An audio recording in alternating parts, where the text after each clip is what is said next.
Ici, un exercice, comment faire une rotation d'un document, par exemple scanner.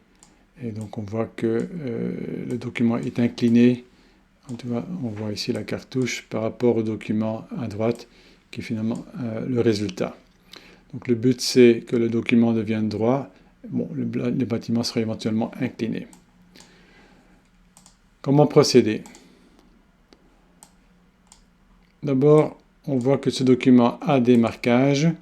Il faudra tenir compte que si on fait une rotation, ce sera le dessin qu'on fait la rotation, mais on ne fait pas la rotation sur le marquage. En tout cas, il faudra le faire ou manuellement. Donc le mieux, c'est de aplatir les marquages ou de faire les marquages après la rotation du document. Aplatir, ça veut dire que donc, tous les petits marquages ici deviendront partie inhérente du dessin. Pour cela, comment on fait aplatir? Je clique sur le document, flatten, ou aplatir en français. Je tire dessus, je choisis le document, je dis flatten, et là on verra que tout est figé.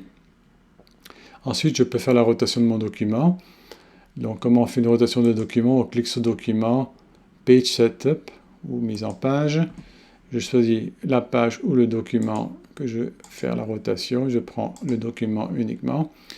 Et là, on voit ici rotation. On peut le faire en manuel en cliquant les petits points.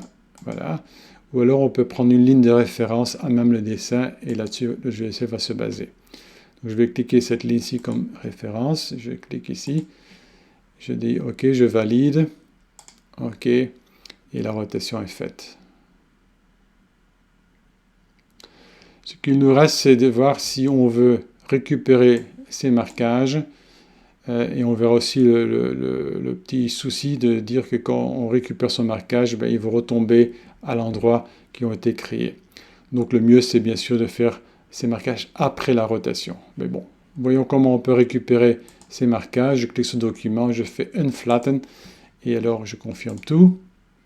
Et alors la rotation est refaite. Donc le document n'a pas bougé, mais les marquages reviennent à leur place initiale. Donc si on voit ceci, on peut éventuellement faire la rotation de ceci en remettant tout ça à 0.